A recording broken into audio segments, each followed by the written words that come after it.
မှာလဲမေဒီမှာဒီကောဘာဖြစ်တော့လူလိုပြောနေအောင်အဲ့ကောင်လူလိုနားမလဲဘူးကြော်ကြီးရဲ့မျက်လုံးလေးပါလေဖွင့်အောင်ခွဲပဲဘလို့ဖြစ်လို့နားလဲပါလဲလူလိုဒီပါပြဿနာမချစားမှလည်းကြော်ကြီးရဲ့အေးစိတ်နေစားမှဟဲ့အမောမပြေဘူးရွာထဲမှာအားတို့သားမီးကိုလိုက်ပြိုင်ပြီးတော့မနာလို့ဖြစ်နေတဲ့သူတွေရှိနေပါလားဟဲ့ကြော်ကြီးဘသူလေးလဲဟဲ့ဘသူလေးပြောစမ်းအမေကြီးလိုက်ကြီးစမ်း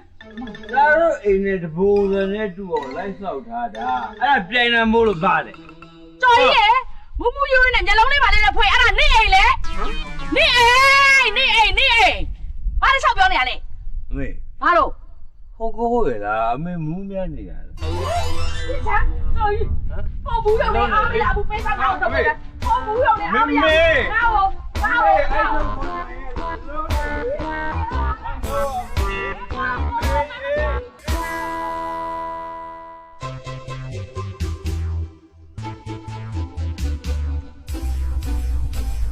ကြော်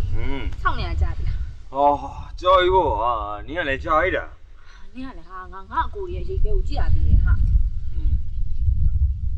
ကျွေးနင်စောစီရဲတွေတောက်ထားပြန်ပြီလားနင်ကလည်းဟဲ့တော်တော်ပြောမှဆိုတာခတ်တာပဲနင်စောကားလိုက်လားဟမ်အရင်ကဘလို့လုပ်ပြီးနေမှာလေဒီလောက်မွေးရဥစ္စာပြီးတော့ငါအများကြီးလည်းတောက်ရမှာငါပါလေးပဲပုတ်တာနင်ကအရှက်မတောက်ပါနဲ့လို့ခဏပြောထားတယ်မဟုတ်ဘူးလားငါတောက်ချင်လို့တောက်နေမှထင်နေတာဟမ်ငါအညာသားမိသားစုသနာလို့တောက်နေရနော်နင်ရှက်တောက်တယ်နဲ့အညာသားမိသားစုနေတာဘာဆိုင်လို့လဲဟဲ့ဖိုင်တာဗောသူတို့မိသားစုကအရေးရောက်တာလीငါမတောက်လို့ရှိရင်သူတို့မိသားစုစီးပွားရေးဒုက္ခရောက်မှာဗောငါသွားတောက်တော့စီးပွားရေးလည်းအဆင်ပြေတယ်မိသားစုသစားရပဲငါသူတို့ရဲ့ထမင်းရှင်လို့ပြောလို့ရတယ်တိုးစားမှာဟဲ့အဖိုးရှောက်ပြောနေပြန်ကြော်ကြီးနင်ငါပြောပြမယ်အရက်ကလေလူကောင်းကျိုးပေးလားမပေးလားဆိုရင်လူမပြောနဲ့နွားကိုအရက်နဲ့မြက်ဘာရွေးမလဲဆိုရင်တော့လေမြက်ပဲရွေးမှာအရက်ကိုရွေးမှာမဟုတ်ဘူးအဲ့နင်သိလားဟုတ်လားငါလေနေမူးများနေရလားဟမ်ဟိုကနွားလေငနုံလေသူမအရက်မတော့ဘူးလားဒုက္ခပဲဒီမှာငါ့ကိုလာပြီးမြက်နဲ့အရက်ရွေးခိုင်းလဲငါအရက်ပဲရွေးမှာလေဟိုမြက်ငါသားမလားဟောဒီပြောနေမလို့မသိဘူးဟာနင်ကလေစကားပြောတော်တော်လက်ပေါက်ကတ်တာပဲကြော်ဘာလဲ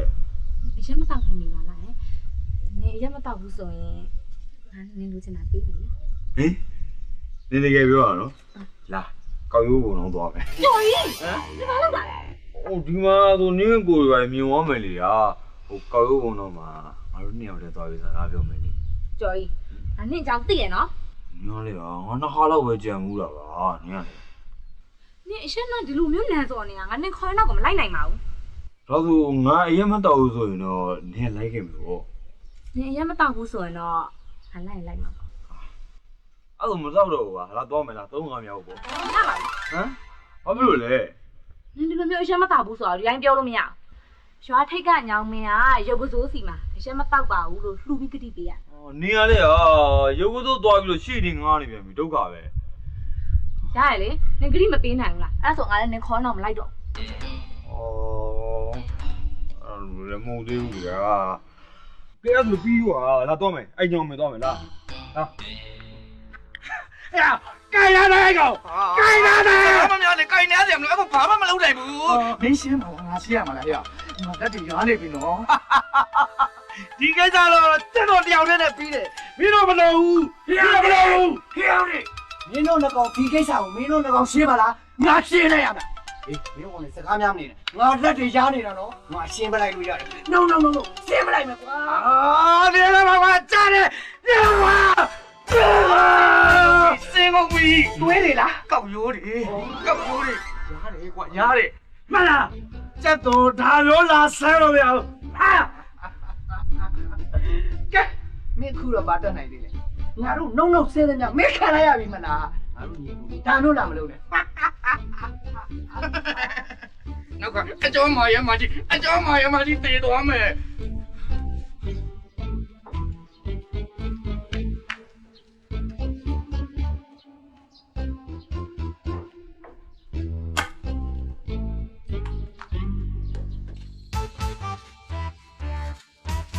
ကဲ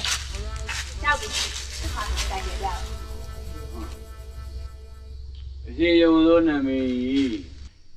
ကျိုးရဲ့အသေးလေးကိုဘွေးမိယူပါနဲ့သူ့အိမ်မှာအိမ်သာမရှိလို့အရှင်ရုံသောမင်းရဲ့ခေါင်းထဲမှာမစင်စွန့်မိပါ ကျော်ကြီးဒီဘာလို့ရှောက်ပြောနေရလဲ ။အော်ရုံသောမင်းကိုတိုင်တယ်နေရလေ နင်အဖိုးရှောက်ပြောနေတယ်နော်နင်ဂရိမပေးဘူးဆိုရင်ငါကာရိုးပုံတော့မလိုက်တော့ ။ဟောနင်ကလေငေါ့အဲ့ကောက်ရုံနဲ့ပဲချင်းချောင်းနေတာပဲ အဲ့ဒါနင်ဂရိမပေးဘူးလား ။ပေးရဟာနော်။အရှင်ရုံသောနာမည်ကျုပ်ဒီကျန်းစားပြီးရဲမတော့တော့ဘူးနော်။လင်ချင်းနေပြီလား။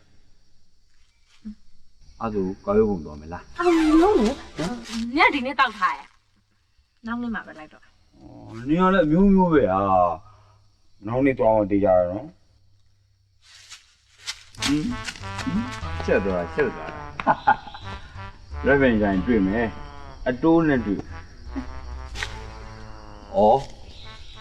အရင်ရုံသောနာမည်ဒီချမ်းနေစားပြီးမတော့ဘူးဆိုတာညနေ6 နာရီဒီပဲနော်6 နာရီကျော်ရင်တော့ကျုပ်တော့မီပြန်တော့စင်ပြေတယ်နော်โอเค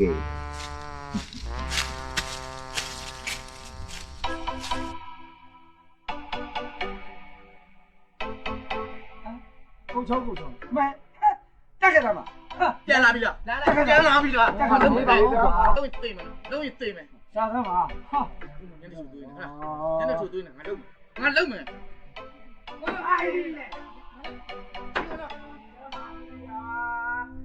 ထိုင်ဒီကောင်မချင်းထိုင်လားထိုင်လို့ထွန်းနေတဲ့ထော်ရီနေစီရောက်ပါမယ်နော် ကိုကြီးတို့ရွာထဲမှာပြဿနာတက်ထားကြတယ် ဟာဇော်ထဲမှာပြဿနာဖြစ်တာမဟုတ်ဒီအိမ်မှာပြဿနာဖြစ်နေတာဟာ ဒီအိမ်မှာ ဟုတ်တယ် ဒီမှာဘာဖြစ်လို့လဲ ဘာပြပါတော့တစ်ချက်တပြီးမဲ့ကိစ္စမပြီးဘူးတူအကျော်တင်းနေဟုတ်တယ် ရမယ်ကွာကိုကြီးတို့ကြောင်ပြလိုက်တာဗောဒီတော့နုံစင်းနေတာဟာ ဘသူ့ကိုပြောရလဲ နွားစာတွေကိုလေ အော်ကိုကြီးတို့ကလည်းငါးစာနဲ့စကားထည့်ပြောနေတာ ဟာအဲ့ဒီကောက်ရုပ်တော်အကျော်တင်းနေဟုတ်တယ်တော်အကျော်တင်းနေနင်သိလား ဒါလည်းနေကြပါနေဖဲပြန်နေရမင်းနေတာ ဟိုရွာတောင်မဲ ဘာနင်အဲ့ဒီရွာတောင်ပိုင်းကိုမတော်ပါတော့လို့ဘာလဲပြော သိတော့ ကို မယ် ကြီးကလည်းဒီမှာလေးပြင်းတာပေါ့ ပြင်းတဲ့တောက်မနေနဲ့ဒီလိုသေချာမှားလာရနော်ရွာတောင်ဘဲအကောင်နေနဲ့ဘာသာညာသာထွက်တော့မကွယ်ဘူးအေးအဲ့ဒီလောက်တန်တာမှားထားတဲ့ဂျားတွေကအတန်တစ်ခုခုကြားလို့ရတော့နင်မာရကီယာဖြစ်မှာနော်အေးအဲ့ဒီရွာမှာနင်ကိုဒီဘာကောင်လဲဆိုတော့နင်သိတယ်နော်နင်ပြောတာ ဘူးဒီ အေးငါနာမည်ရော အာလူ ငါနာမည် ကြက်သွန် သုံးယောက်ပေါင်းတော့ ဟင်းတစ်ခွက်ရ အားလုံးကဘာ သိရောမယ်သိရောမယ်နော် ဒီကောင်ကြည့်ရတာနဲ့ဟာဒီရွာမှာငါတို့ကလူမိုက်ဆိုတာနင်သိတယ်နော်အားကြောင့်လည်းပတ်သက်လို့တော့တဲ့ပါမယ် အကောင်တပ်ပြမှာဟေးဘာလဲကြမှာလေ မလေးရွာလူမိုက်တွေကလည်းကြွကြောက်တက်လိုက်တာ ငါတို့ကကြောက်တာမဟုတ်တင်းရ ကိုကြီးရွတ်နေ ရွာစီနဲ့တော့ဘလူးလေးလည်းသိနေတယ်ရှင်းမယ်အဲ့ကိစ္စရှင်းမှာဖြစ်မှာကွာငါလည်းချွေးမယ်ကွာ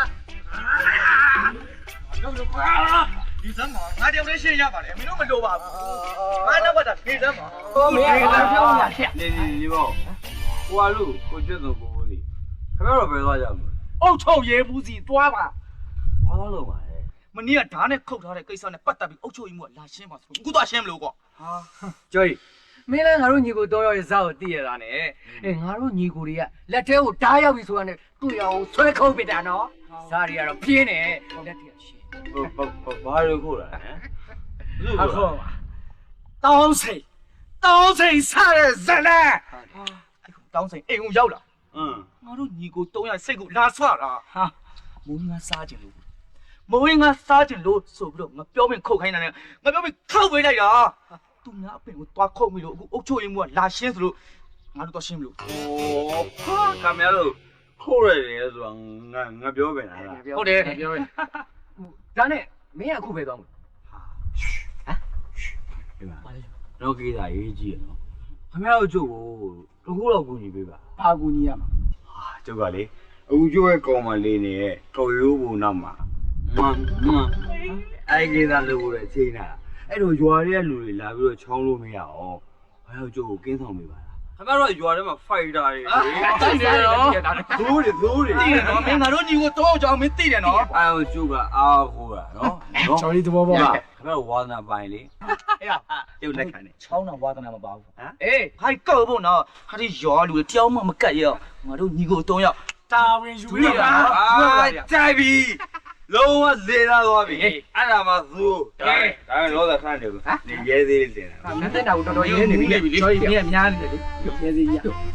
ငါတို့အုတ်ချုပ်ရုံမရှိသွားအောင်မယ်လေ ။ဩမင်းကလည်းအုတ်ချုပ်ရေးမှုကအရေးမကြီးဘူး။ဒီကောက်မွာကအရေးကြီးတယ် အဲ့ဒါမှန်တယ်တော့မယ်တောင်း ကျွေးလို့အောင်မလေးဆောက်မင်းမယ်ဆောက်မင်းမယ် ။ဝါအောင်ရ။ဝါအောင်ရ။ဝါအောင်ရ။ဝါအောင်ရ။အောင်ရ။ဝါအောင်ရ။အောင်ရမီ။အောင်ရမီ။အောင်ရမီ။အောင်ရမီ။ ဟာလေ ကိုးကောင်းတယ်အဲ့ကော်ရိုးဘူးမှာမ အော်မင်း အဲ့တော့ဇိုးကြီးတွေက သိတယ်နော် ဒီနားကြီးချက်ပေါင်းရဲဘာလူလာရဲ့ကျုပ်ချက် အမမပူနဲ့လူလာလေးဆိုရင်နွားတန်လို့မဲအဲ့ဒါမထွက်လာခဲ့လူလာလို့ โอเคအဲ့ဒါ မွာနော်ဗျမွာငါ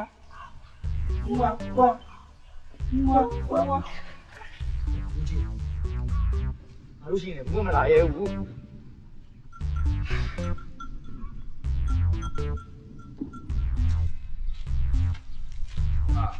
ဘယ်လေအမလေးဘယ်လေ ကျိုးကြီး你觉得当然没啦嘿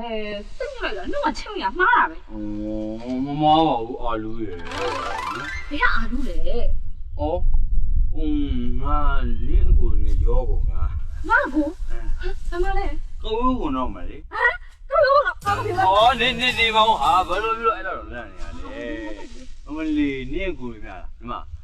ရွာလူမိုက်တွေလို့သာပြောလိုက်ခိုင်းနေတာခိုင်းအကုန်လုံးခိုင်းလို့ရတယ်ပေါ်တော့နဲ့အယူကြီးအခုလေနေငါနဲ့မလို့ပြောတော့အဲ့ကောက်ရိုးနောက်မှာပေါင်ပြီး ကျိုးကြီးဘာမှမလဲနင်နော် အောင်ရမယ်နော်အောင်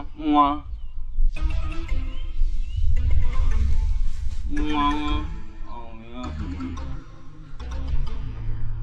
ကျိုးကြီး ဟဲ့ ဟိုမှာလူအဲ့လူပြီးတော့ ဘယ်သူဘာလုပ်ရမှာလဲဟောအချက်ပြလေအချက်ပြချပေါ့မဲနည်းနည်းကြေအောင်ကွာမဲထကြေအောင်မဲ ကျိုးကြီးကျိုးကြီးတိတ်လာမ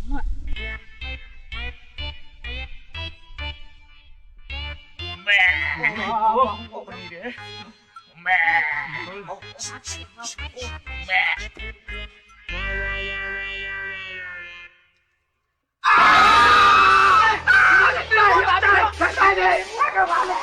က်ဖို့ကောင်းလိုက်တာဟာ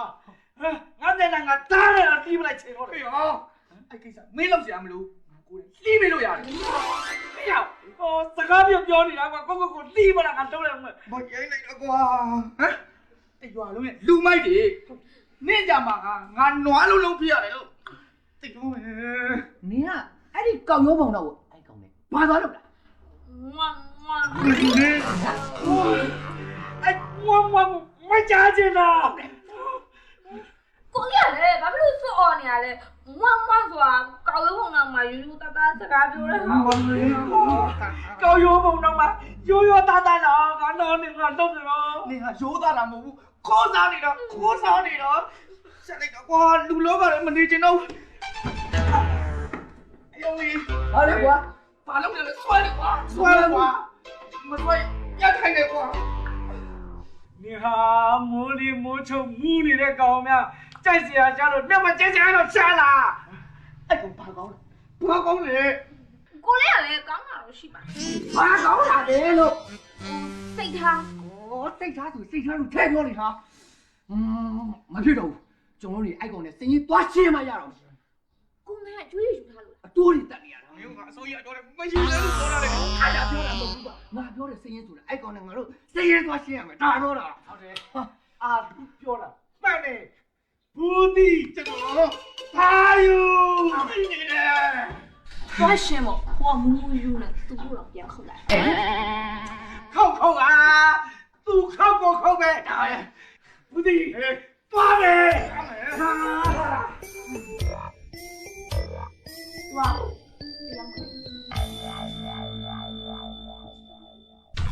ကတည်းကရှင်းရမယ်ကွာဆက်ကြတာမင်းရှင်းရမယ်မရနဲ့ဒီလိုကြံရလိုက်ကြတယ်ဆက်မယ်ကွာရှင်းရမယ်ဟာဘာလို့မပါဘာလို့မဘာလို့ပဲဘာလို့ပဲဒီရတယ်ဒီလားငါရှင်းပါမယ်မင်းတို့တွေရတယ်ကာဘူမာ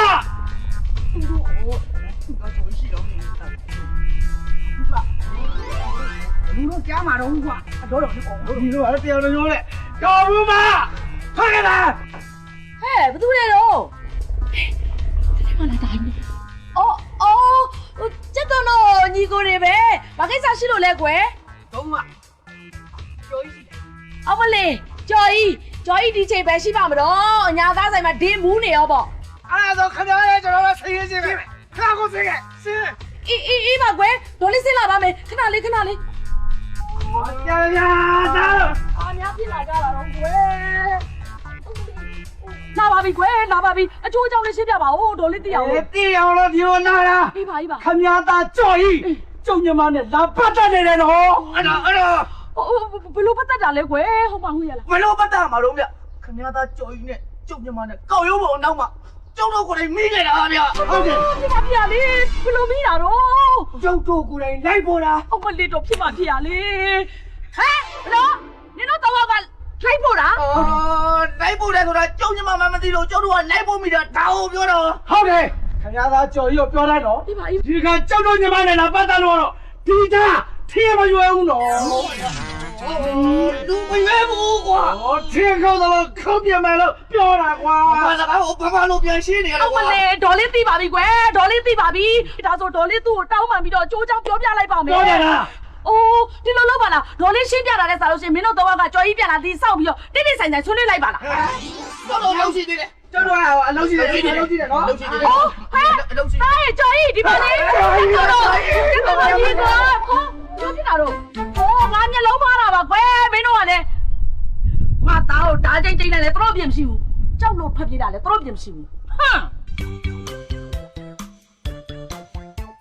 ကြော်ကြီးငါတော့အမှုပွဲအောင်လုပ်ပြန်ပြီတင်းကတော့အုံးလည်းကားတကောင်ဝေးထားပါလေငါမှငါမလေးစီအောင်ငါနဲ့တွေ့မယ်ကြော်ကြီ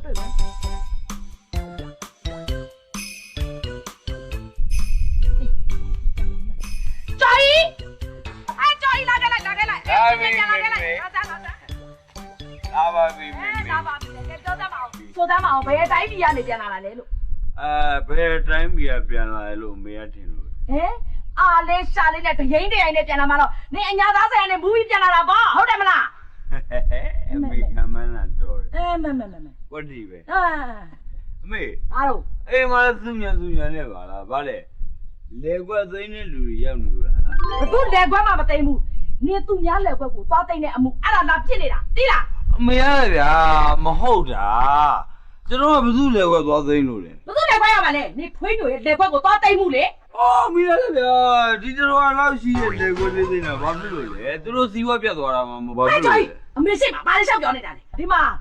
ကျက်သွန်တို့အဖွဲလေအေးကြီးကတော့လာပြီးတောင်းညနေတယ်သူညမနဲ့မပတ်သက်ပါနဲ့ပတ်သက်လို့တားချိန်သွားတယ်သိလားငါကြောက်တယ် အဲ့ဒီကောင်ကြီးကမင်းကိုဓာရင်ချင်းနေဟဲ့ သိတာပေါ့နေတော့ပတ်တတ်တာဟုတ် ခွဲမသားလေတွေ့မယ် ဟဲ့အဲ့လိုလေ ကျော်ကြီးရောက်တွေ့မယ် ကျော်ကြီး ကိုဘာကောင် ကျော်ကြီးတော့နောက်ထပ်အမှုမရှာပါနဲ့ငါသိနေတယ် အကုန်လုံးပေါက်ပြမယ် အမနဲ့ ပေါက်ပြမယ် ကျော်ကြီးရဲ့အမနဲ့ကစိတ်ညစ်တာပါပဲ ဒါကျော်ရုပ်စမ်းလားဟမ်ခွဲမသားလေအကောင်ကုန်ပြီဘာမှလေအောင်နေဟာဘူးလီအာလူချက်သောဟ ရတယ်ထွက်ခဲ့လားဟမ်3ယောက်ဘောလုံးမှာဟင်းတော့ဟောမဖြစ်တဲ့ကောင်ကြီးငါမရှိတော့ဗျငါမျိုးလာပြီးတောင်းချမ်းသွားဟဲ့လားထွက်ခဲ့တယ်ငါအိမ်ဘော်ဒီတက်ခုံးမှာရောမင်းထွက်ခဲ့အဲ့လေဘူးစီးရဲ့ကျက်စုံတွေအာလူတွေနားမလဲဘူးနော်အကောလုံး no စီးပြီးတော့အကောဟင်းရသားလိုက်ငါကိုခုံးတယ်လို့မာလကြီးကိုပဲဘာမှနေလဲဟမ်အဲ့လေထွက်မလားထွက်မလားငါတက်ခုံးမှာနော်ဟုတ်မှာခိုးကြောင်ခိုးရတဲ့ကြည့်နေတယ်ဟဲ့လားအဲ့တတိချင်းပေါ်တင်ထွက်ကြည့်နော်အဲ့တော့ခိုးကြောင်ခိုးရမကြည့်ရဲ့ဟိုခုံးတယ်လို့မာလကြီးရောဘာမှ你ပြောတော့အပြည့်ရှင်းပါစို့ခုနပြောတော့တကယ်ပွဲသိမ်းစို့သူသိမ်းမလာနေပြီပုံလေးပေါ့ငါ့ကိုမင်းတို့ညမနဲ့သဘောမတူရအောင်ဟမ်သဘောမတူအောင်မင်းတို့ညမယူရီနီရထွက်နေလို့လားဟမ်အေးငါစစ်ကနေသုံးပြီးဘာလာလို့ငါအိမ်မော်တက်ပဲကိုခုတ်ပြပါတော့နိုင်ပြီတိนี่อ๋อโอ้มาดูอ่ะ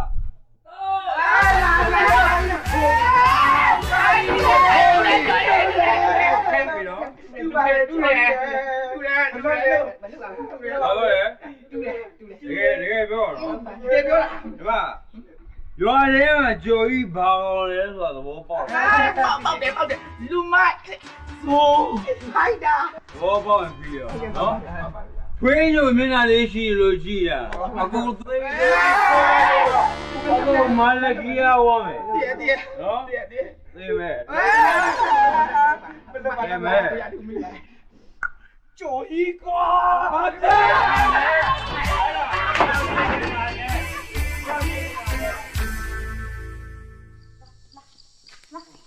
ဝေးဦးလေဟာဒီလိုလား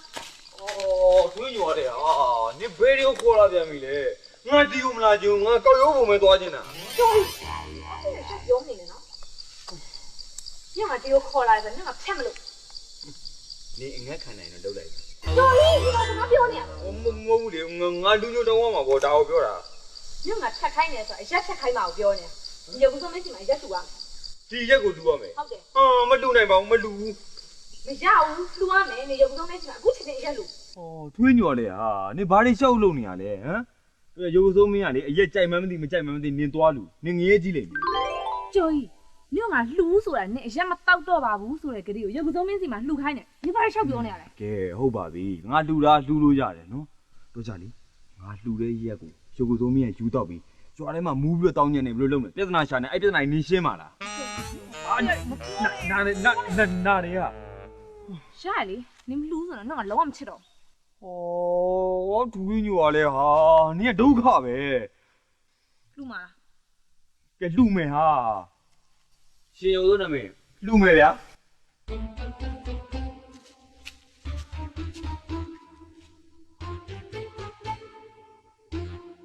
လှူလေ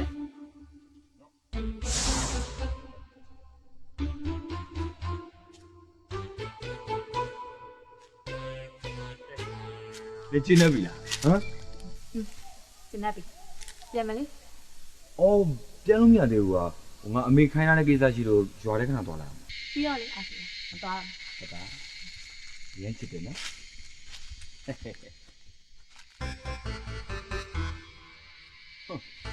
ဒါမျိုးလာလို့ဘယ်ရဟမ်အရက်ဘယ်တော့မှမဖြတ်နိုင်ဘူးဘသူမှလည်းမလူနိုင်ဘူး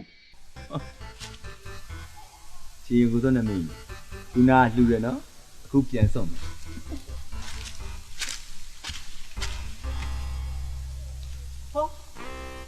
ဟောဘယ်လိုပြောရလဲဟာဟေးရှင်ရုပ်စိုးနမီအဲ့ဒီလိုမလုပ်အောင်နော်မနှောင်းနဲ့လေအရက်ပလင်းလေးပြန်ပြီနော်ရှင်ရုပ်စိုးနမီဟိုနတ်ဆိုတာအငွေပဲစားရတာလေအတွေ့စားလို့မရဘူးပလင်းပြန်ပြီနော်ဩမပေးဘူးပေါ့လား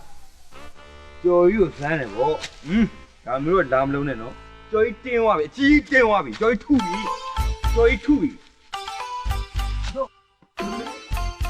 မပေးဘူးလားထပ်ထုတယ်ဟေ